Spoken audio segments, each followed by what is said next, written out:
Hello students, पिछली class में हम लोगों ने पढ़ा था क्रिस्टल जालक के बारे में और इकाई सेल के बारे में। तो आज हम लोग फिर से एक बार रिवाइज करते हैं कि इकाई सेल क्या होता है। तो इकाई सेल जालक बिंदुओं की वह इकाई है जिसकी त्रिविम में बार बार पुनरावृत्ति करने से एक बड़े क्रिस्टल जालक का निर्माण होता है। ठीक है, तो ये क्या कहलाता है? इकाई सेल। अब आज की कक्षा में हम लोग पढ़ेंगे कि ये जो इकाई सेल है वो कितने प्रकार के होते हैं और हम इनकी गणना करके देखेंगे कि इनमें कितने कण उपस्थित होते हैं। तो सबसे पहला इकाई सेल है हमारा सरल इकाई सेल, जिसको हम लोग क्या बोलते हैं? सिंपल यूनिट सेल, या फिर उसको शॉर्ट में हम लोग क्या बोलेंगे? SCC। ठीक है, इस प्रकार के इकाई सेल में अवयवी कण केवल कोनों पर उपस्थित होते हैं। जो मेन पॉइंट है उस पर ध्यान देंगे कि जो भी इकाई सेल है उसके अवयवी कण केवल कहाँ पर होंगे? कोनों पर उपस्थित होंगे। तो ये जो अवयवी सेल है, अब हम लोग इनकी गणना करके देखते हैं कि इनमें जालक बिंदुओं की संख्या कितनी है। इसके लिए हम लोग एक एग्जाम्पल देखते हैं। ये जो बॉक्स दिखाई दे रहा है यही है हमारा सॉलिड का एग्जाम्पल। तो इस सॉलिड में हमको सबसे पहले चेक करना है कि इस इकाई सेल में SCC के कण कितने हैं। इसका मैं एक बार डायग्राम बना के दिखा रही हूँ कि ये जो सरल इकाई सेल है, सबसे पहले हम लोग एक क्यूब बनाएंगे। ये हो गया एक क्यूब है और इसके अंदर में कितने कण हैं ये हमको देखना है। ठीक है, तो सरल इकाई सेल का डायग्राम कैसे बनेगा? इसमें क्या बोला गया कि इस प्रकार के इकाई सेल में अवयवी कण केवल कोनों पर उपस्थित होते हैं। तो हमारा एक कॉर्नर ये हो गया, ये दूसरा, ये थर्ड कॉर्नर, ये फोर्थ, फिफ्थ कॉर्नर, सिक्स्थ और ये 7 और ये 8। तो यहाँ पर ये वाला जो डायग्राम है वो किसका है? SCC का डायग्राम है। और यहाँ पर जितने भी कण हैं वो कहाँ पर उपस्थित हैं? कोनों पर उपस्थित है। मतलब SCC में कणों की संख्या क्या है ये हमको निकाल करके देखनी है। तो ये तो इस डायग्राम में समझ में आया कि यहाँ पर 8 कॉर्नर है। अब हम लाइव इस बॉक्स में देखते हैं कि कितने कॉर्नर है। ये बॉक्स दिखाई दे रहा है, यहाँ पर हम लोग काउंट करते हैं। ऊपर का कॉर्नर देखोगे, ये 1 हुआ, 2, 3 और ये 4 कॉर्नर है। मतलब 4 कॉर्नर, 4 कोने ऊपर, और वैसे ही नीचे की साइड देखो 5, 6, 7 और 8। मतलब हमारे पास 4 किनारा ऊपर की ओर और 4 किनारा नीचे की ओर। तो टोटल यहाँ पर कितने कॉर्नर हुए? 8 कॉर्नर हुए। ठीक है, तो यहाँ पे इकाई सेल में जालक बिंदुओं की संख्या के लिए सबसे पहले हम लोग लिखेंगे कि 8 जो कण है वो कहाँ पर उपस्थित है? कोनों पर उपस्थित है। मतलब कॉर्नर में हमारे 8 कण प्रेजेंट है। जैसे इसमें दिख रहा था 4 ऊपर की साइड और 4 नीचे की साइड। तो 8 जो कण है वो कहाँ पे है? कोनों पर। उसके बाद देखते हैं हम लोग, जब भी ये बॉक्स है ना, इस बॉक्स से जुड़ा हुआ मैं एक और बॉक्स इसके साथ लगाती हूँ, तो क्या होगा? टोटल हमारे पास 8 कण है, तो उसका एक हिस्सा क्या कहलाएगा? 1/8। ठीक है, जैसे कि ये क्यूब है ना, ये घन है, और इससे जोड़ करके मैं यहाँ भी घन बनाती हूँ, यहाँ पर भी और यहाँ पर भी। तो हम लोग हमेशा क्या देखते हैं, जो टोटल का है वो एक हिस्सा निकालना है। जैसे 8 कोनों पर है तो इसका एक हिस्सा कितना होगा? 1/8। तो इसकी जो सहभागिता है, शेयरिंग है, वो कितनी होगी? 1/8 होगी, है ना। तो ये हो गया, इसकी सहभागिता कितनी है? 1/8। तो ये 8 और 8 कैंसिल हो जाएगा। मतलब SCC में कणों की संख्या कितनी होगी?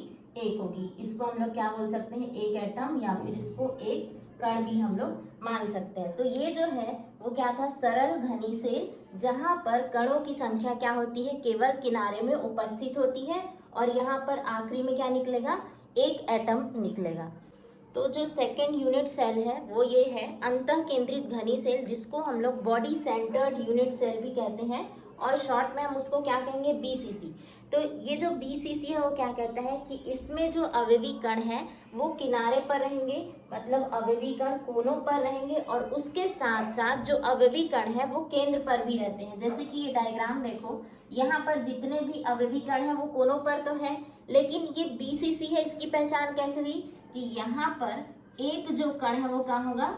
बॉडी के बीच में। इसका नाम क्या है? अंतः केंद्रित घनी सेल। मतलब जो बिंदु केंद्र के, मतलब घन के केंद्र में हो उसको हम लोग क्या बोलते हैं? अंतः केंद्रित घनी सेल। या बॉडी के सेंटर में हो, किसी भी शरीर के बीच में हो, उसको हम लोग क्या बोल रहे हैं? अंतः केंद्रित घनी सेल।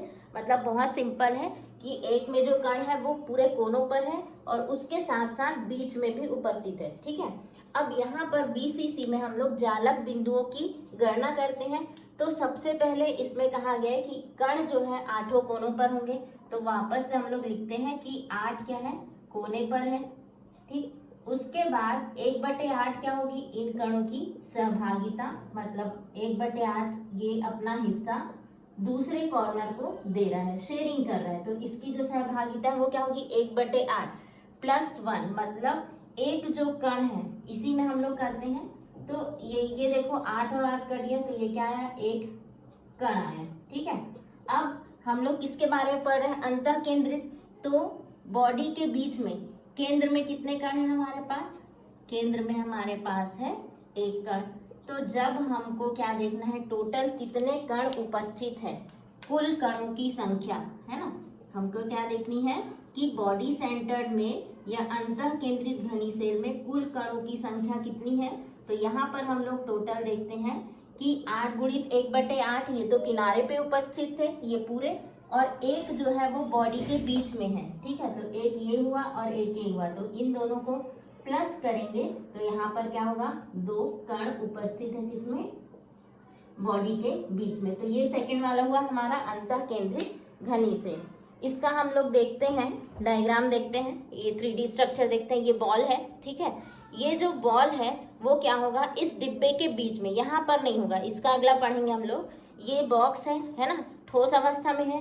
तो ये जो बॉल है इसको ये सोचना कि इस पूरे बॉक्स के अंदर में मैं जब रख देती हूँ, इस बॉक्स के बीच में, तो यही सेम डायग्राम बनेगा। ये हमारा ये बॉक्स हुआ, अब ये जो बॉल है इसको हम बॉडी के बीच में रख देते हैं, तो यही क्या कहलाएगा, अंतः केंद्रित घनी सेल कहलाएगा। हमारे तीसरे इकाई सेल का प्रकार है फलक केंद्रित घनी सेल, जिसको हम लोग क्या कहते हैं, फेस सेंटर्ड यूनिट सेल, या फिर शॉर्ट में क्या कहेंगे, FCC कहेंगे। ठीक है, इस प्रकार के अवयवीकरण में जो कण होते हैं, इस प्रकार के इकाई सेल में जो कण होते हैं वो कोनों पर उपस्थित रहेंगे, है ना। तो देखो क्या चीज कॉमन रहा हमारे तीनों पार्ट्स में, कि तीनों में अवयवीकरण कोनों पर उपस्थित है।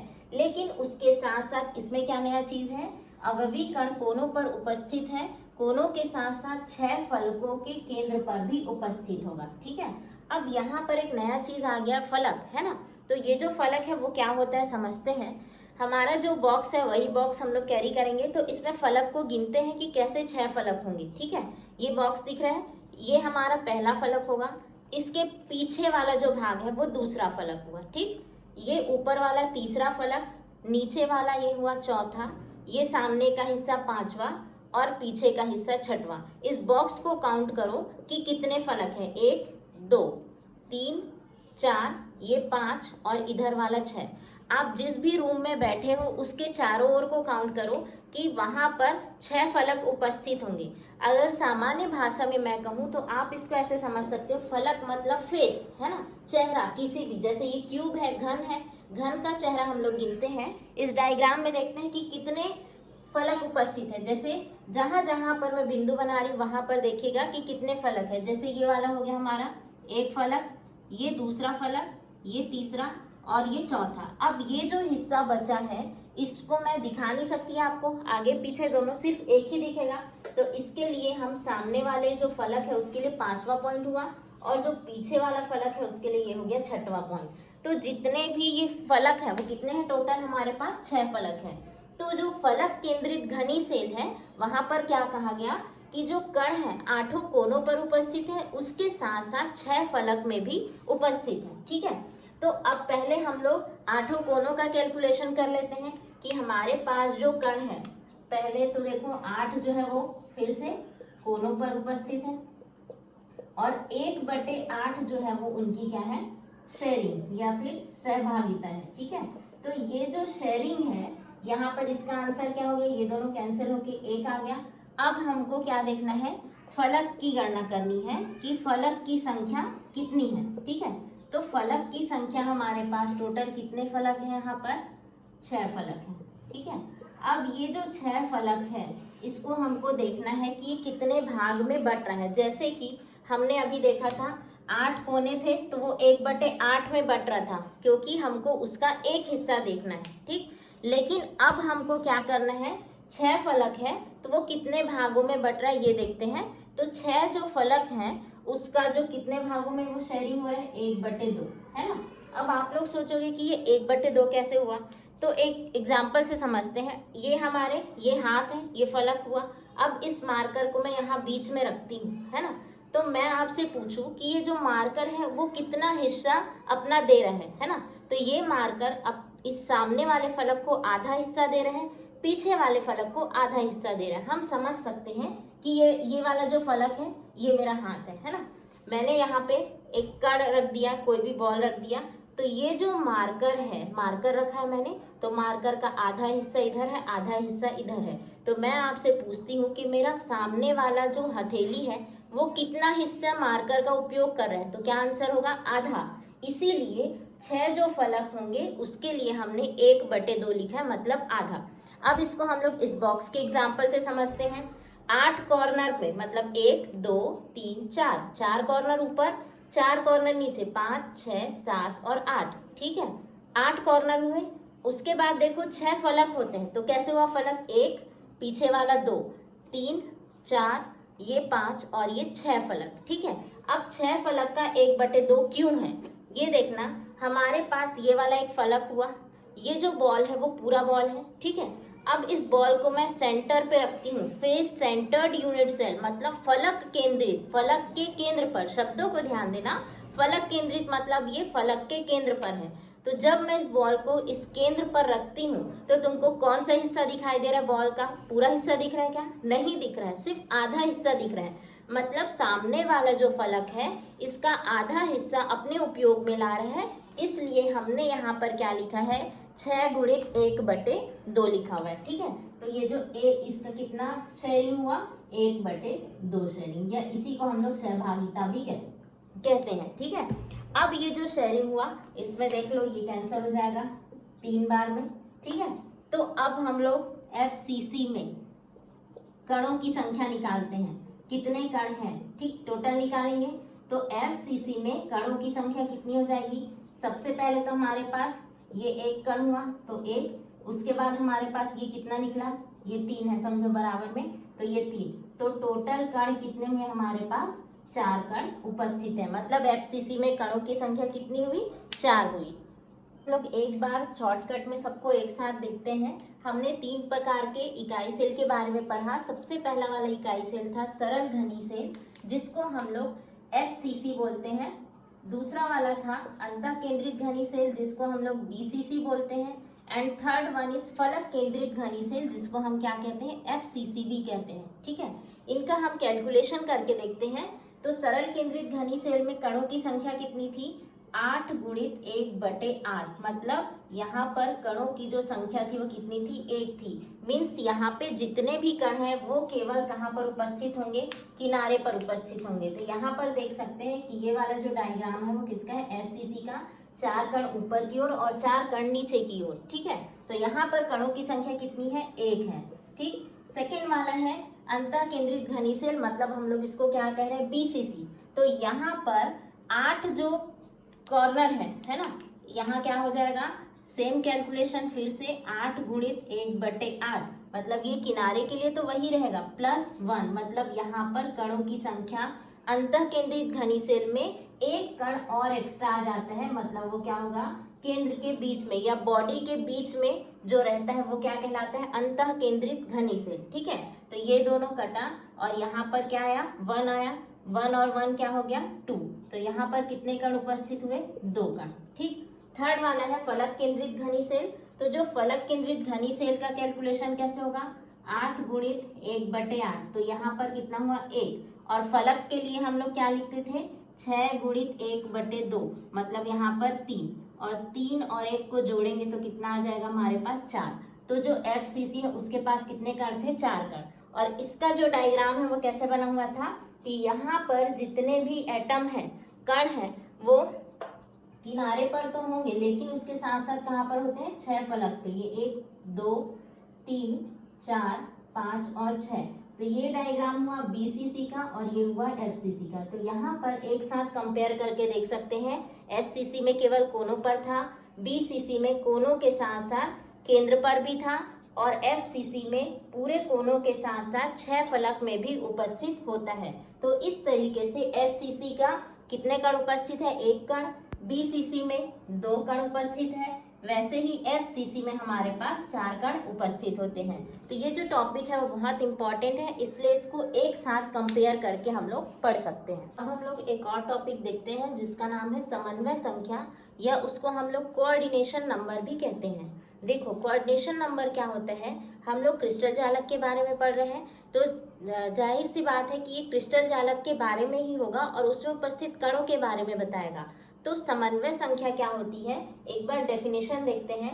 क्रिस्टल जालक में अवयवी कण के चारों ओर उपस्थित कणों की संख्या को उसकी समन्वय संख्या कहलाती है, या हम लोग उसको लिख सकते हैं उसकी समन्वय संख्या कहते हैं। ये ज्यादा बेटर होगा कि अगर कोई भी कण है और इसके चारों ओर जितने भी कण जुड़े हुए होंगे वो उसकी समन्वय संख्या कहलाएगी। ठीक है, जैसे कि हम लोग एक डायग्राम बनाते हैं। इस डायग्राम में देखो, कणों की संख्या को दर्शा रही हूं मैं। यहाँ पर एक गोला हुआ, ये दूसरा गोला, ये तीसरा और 4 गोले। ठीक है, एक 5वां भी हो गया। ठीक, अब इस डायग्राम से समझते हैं कि समन्वय संख्या क्या होगी।